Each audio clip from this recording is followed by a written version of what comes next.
Finally Tirupati అయితే వచ్చేసామండి. So Tirupati వచ్చేసిన తర్వాత మేము తిరుమలకి అయితే క్యాబ్లో వెళ్ళిపోయాము. సో నేను ఆల్రెడీ చెప్పాను ఎందుకు క్యాబ్లో వెళ్ళాము అని. సో ఆ రీజన్ మీరు పార్ట్ 1లో చూడండి. తిరుమల పార్ట్ 1 పెట్టాను ఆల్రెడీ నేను వ్లాగ్ అనేది. సో డెఫినెట్గా వెళ్ళి చెక్అవుట్ చేయండి. సో ఫైనలీ ఇక్కడ కూడా వర్షం అనమాట. వర్షం ఎక్కడ పోయినా మమ్మల్ని వదలలేదు. సో ఫైనలీ తిరుమలకి వెళ్ళే కన్నా ముందు మేము తిరుపతి ఎంటర్ అవ్వగానే చాలా ఆకలి మీద ఉన్నామన్నమాట. నేను ఆల్రెడీ షార్ట్స్లో పెట్టాను. విపరీతంగా వెళ్ళింది ఆ వ్యూస్ అనేది. ఎందుకో కూడా చెప్తానండి నేను. అసలు జలపాన అనే హోటల్లో అసలు ఏం రేట్స్ వాడు ఇచ్చిన ఫుడ్కి వాడు పెట్టిన రేటుకి అసలు సంబంధం లేకుండా వాడు పెట్టాడనమాట. మేము ఫస్ట్ అనుకున్నాము అట్లీస్ట్ రేట్స్ ఎక్కువ ఉన్న క్వాంటిటీ మంచిగా ఇస్తాడు అని అనుకున్నాము. కానీ ఫస్ట్ చూపించిన నేను చిన్న ప్లేట్ ఉంది చూసారా అండి, దాంట్లో ఇచ్చాడండి కర్రీ మరీ ఘోరంగా. ఓన్లీ వాడు ఎందుకు డబ్బులు పెట్టాలి అంటే అంబియన్స్ కూడా ఏమంత హైలైట్గా అయితే లేదు. కానీ వాడేమేమో కొన్ని లైక్ కింగ్ స్టైల్లో ఏదేదో గ్లాసెస్ పెట్టాడు టేబుల్ పైన. బిల్లు తెచ్చివ్వడం కూడా అదేదో పోస్ట్ ఆఫీస్ చిన్న బాక్స్ లాగా చేశాడు. సో ఇవన్నీ అట్రాక్షన్స్ కోసం ఇవన్నీ ఇంత డబ్బులు పే చేయాలా అని అనిపించింది నాకైతే. ఫుడ్ టేస్ట్ లేదు, అసలు క్వాంటిటీ లేదు, క్వాలిటీ లేదు. అవి మూడు నాకు నచ్చలేదు అసలు.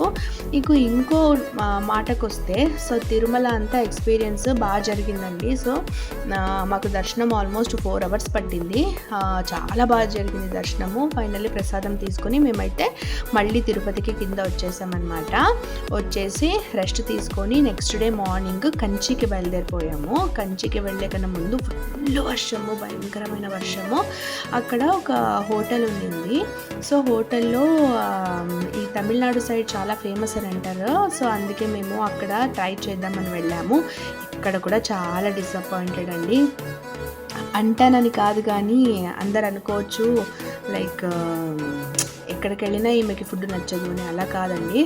ఇది నేను నార్మల్గా వెళ్ళేదారిలో ఒక చిన్న బండి మీద ఒక అతను ఇడ్లీ పెట్టుకున్నాడు. 30 రూపీస్కి 4 ఇడ్లీస్ ఇచ్చాడు. అది ఎంత బాగున్నాయి తెలుసా అండి. ఫుడ్ ఎక్కడ వెళ్తే అక్కడ వాడు ఎంత నీట్గా చేశాడు, ఎంత పర్ఫెక్ట్గా ఇస్తున్నాడు, ఆ క్వాంటిటీ ఎట్లుంది, క్వాలిటీ ఎట్లుంది అనేది మాత్రమే చూడాల్సి వస్తుంది. పెద్ద పెద్ద హోటల్స్ పెట్టేసి బాగాలేదంటే వర్స్ట్గా ఉంటుంది కదండి. సో ఈ తిండి గోల పక్కన పెడితే మేము కంచికి అయితే ఎంటర్ అయిపోయాము. కంచి ఎంట్రన్స్ మాత్రం చాలా బాగుంది, కానీ నీట్నెస్ లేదనమాట. ఎందుకో తెలియదండి. అన్ని టెంపుల్స్ ఏమంటారు లైక్ ముందంతా చాలా గలీజ్ పెట్టారు. ఎందుకు అలాగా ఇప్పటి వరకు అర్థం కాదు. మీకు ఎప్పుడైనా అనిపించిందా? బాధ వేసిందా? నాకైతే చాలా బాధ వేసింది. కాళహస్తిలో కూడా నాకు అలాగే అనిపించింది, ఇక్కడ కంచిలో కూడా అలాగే అనిపించిందండి. ఎంట్రన్స్లో అంతా మొత్తం అసలు చెత్త వేసేసారు, స్మెల్ వస్తుంది. అట్లీస్ట్ అరే మా టెంపుల్ కదా క్లీన్గా పెట్టాలి అనే ఒక్క ఉద్దేశం కూడా లేదా అండి ఎవరికైనా? అది అంతమంది వస్తారు కదండి, యాత్రాస్థలం అది కదా. లైక్ నాకైతే ఇది అనిపించింది. ఒక్క స్థలం కాదు, నేను వెళ్ళిన ప్రతి చోట ఇలాగే అనిపించింది నాకు. ఎందుకు హైజీన్ మెయింటైన్ చేయడం లేదని కూడా నాకు అనిపించింది. కంచి అయితే ఎక్సలెంట్ ఉంది లోపల.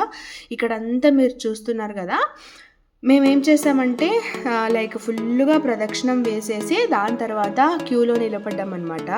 ఇక్కడ కంచిలో ఏంటంటే టికెట్స్ అనేది మేము కొనలేదు స్పెషల్ దర్శనానికి. మాకు అక్కడెక్కడ టికెట్ కౌంటర్ అనేది మాకు దొరకలేదు. అందుకే మేము టికెట్స్ అనేది అసలు దొరుకుతుందా లేదా అని నాకు తెలీదు.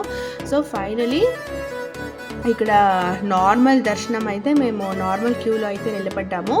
ఇక్కడ మాకు 2 hours పట్టిందండి దర్శనము. మేము క్యూలో నిలబడి ఒక 2 hours పట్టింది అనుకోండి ఇక్కడ నుంచి వెళ్ళాలన్నమాట.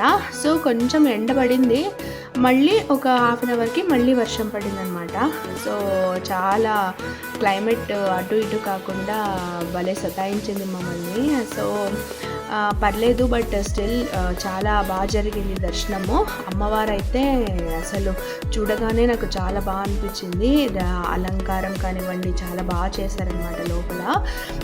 ఈ కంచి దగ్గర ఒక బంగారు బల్లి అని ఉంటుంది కదండి. మేమేమనుకున్నాము కంచిలోనే ఉంటుందని అనుకున్నాము, అస్సలు ఎక్స్పెక్ట్ చేయలేదు. కంచి టెంపుల్ నుంచి మళ్ళీ అది ఒక 2 kilometers ఏమో వెళ్ళాలంట అక్కడి నుంచి. అది మళ్ళీ మేము కొంచెం ఆట్ టైమింగ్లో వెళ్ళామన్నమాట. ఆల్మోస్ట్ 11 o'clock మేము దర్శనం చేసుకున్నాము. అప్పటికే అది ఇదైపోయిందనమాట, క్లోజ్ అయిపోయిందనమాట. అక్కడ బంగారు బల్లి చోట అది క్లోజ్ అయిపోయింది. 4 o'clock ఓపెన్ చేస్తారంట.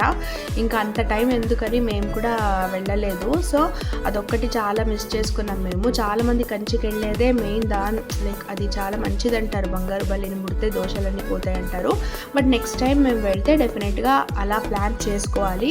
ఎవరైనా ప్లాన్ చేసుకునేటట్టు ఉంటే మాత్రం పొద్దున కంచి దర్శనము ప్లస్ అది ఏమంటారు బంగారు బల్లిని కూడా చూసేలాగా ప్లాన్ చేసుకోండి. ఇక్కడైతే అరుణాచలం వచ్చేసామండి. అరుణాచలము అసలు ఎంత బాగుందంటే నేను అస్సలు ఎక్స్పెక్ట్ చేయలేదు. ఫస్ట్ టైం నా లైఫ్లో చూస్తున్నాను. 4 దిక్కుల గోపురం ఉంటుందన్నమాట. నార్త్, సౌత్, ఈస్ట్, వెస్ట్ గోపురాలు ఉంటాయి. ఇప్పుడు మేము ఎంటర్ అయింది ఆల్మోస్ట్ 5 అనుకోండి, 5 o'clock అనుకోండి. సో ఈవినింగ్ దర్శనం అయ్యేసరికి మాకు చాలా టైం పట్టేసింది. ఒక 3.5 hours పట్టింది మాకు దర్శనం అనేది. అసలు దేవుని చూస్తుంటే అసలు ఇంకా నాకు వేరే ఏం మాట్లాడాలో అర్థం అవ్వడం లేదు. ఎక్సలెంట్ ఉందండి అది. ఈ గోపురాలని చూసారా, ఆ కాలంలో ఎంత బాగా కట్టారో కదండి. సో ఆ కాలంలో ఎంత బాగా కట్టారు కదా అని అనిపించింది మాకు. లైటింగ్స్ కానివ్వండి, ద్వారాలు, ఎంత పెద్ద పెద్ద ద్వారాలు. ఇంకోటి ఏంటంటే అక్కడ వాన పడింది కాబట్టి క్యూ మొత్తం వాటరే. సో అదొక్కటి చూసుకోవాలి మీరు. ప్రసాదంకి వస్తే మీరు ప్రసాదము ఒక 10 rupees అండి. ఏది తీసుకున్నా 10 rupees. చిన్న చిన్న పొట్లాలలో ఇస్తారనమాట. అక్కడ లడ్డూస్ ఉన్నాయి, పులిహోర ఉన్నాయి. సో మీరు ఎంత కావాలో అంత తీసుకోవచ్చు. సో మేము ఆల్మోస్ట్ అక్కడ బయలుదేరేటప్పుడే 8 అయిపోయిందనమాట. So thank you for so much watching this guys.